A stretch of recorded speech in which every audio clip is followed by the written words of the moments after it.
Till now we have seen how to resolve a vector into its components. We will take next step in this direction, and will try to calculate the magnitude of these components.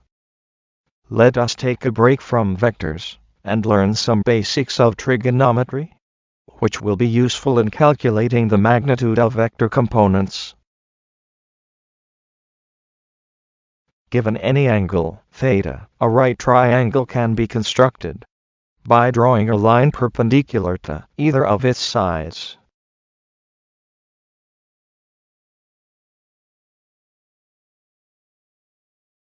The longest side of a right triangle, which is also the side opposite to the right angle, is called the hypotenuse. Let the hypotenuse be named as AC, and the other two sides as AB and BC.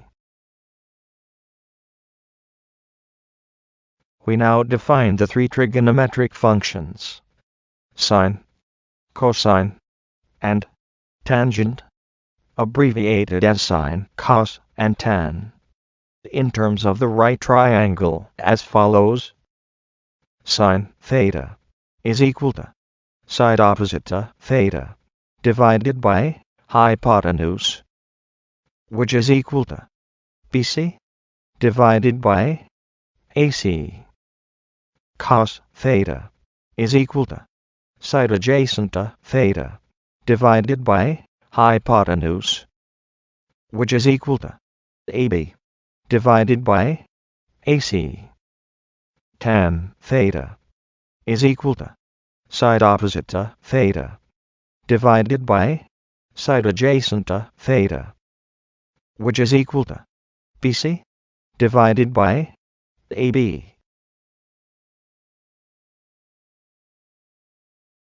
A useful trigonometric identity is sine square theta plus cos square theta is equal to 1, which follows from the Pythagorean theorem AC square is equal to AB square plus BC square.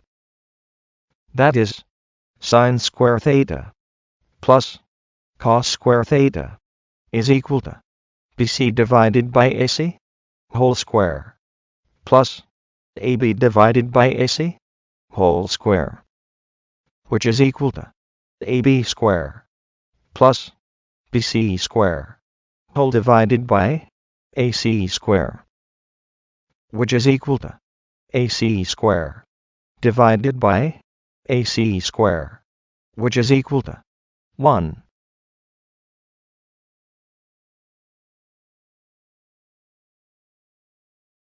Now back to our vectors and vector components. Armed with the basics of trigonometric functions, let us try to calculate the magnitude of the components of a vector. Let us consider a vector v bar, which is directed at an angle theta with respect to the positive x-axis.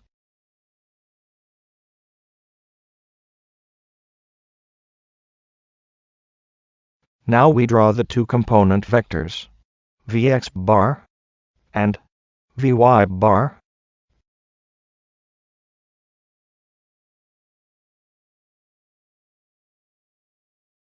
Let v be the magnitude of the vector v bar, and vx be the magnitude of the vector vx bar, which is directed along the x-axis, and vy be the magnitude of the vector vy bar, which is directed along y-axis. Using only the magnitude of the vectors, we can draw a right-angled triangle, wherein the hypotenuse has a magnitude of v, the side adjacent to the angle theta has magnitude vx, and the side opposite to theta has a magnitude of vy.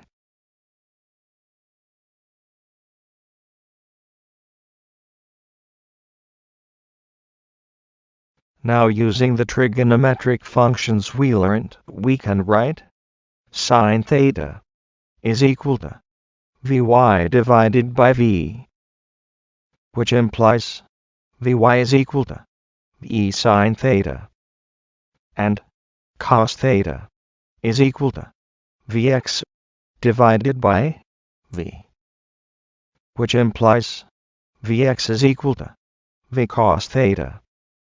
Therefore, the magnitude of the x component of the vector V bar is equal to V cos theta.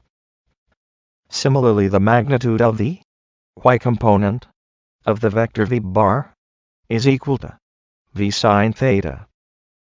Using this information, we can write V bar is equal to Vx bar plus Vy bar, which implies V bar is equal to V cos theta, units of magnitude along x-axis, plus V sine theta, units of magnitude along y-axis. Remember this last equation, as it would lead us to the next lesson.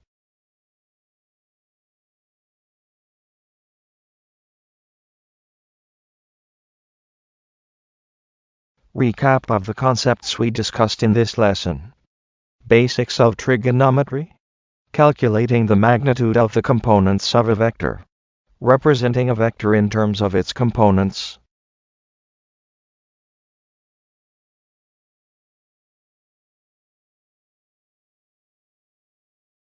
Notice that each topic gives us the inputs to proceed to the next topic, so it is important to read them in the same sequence.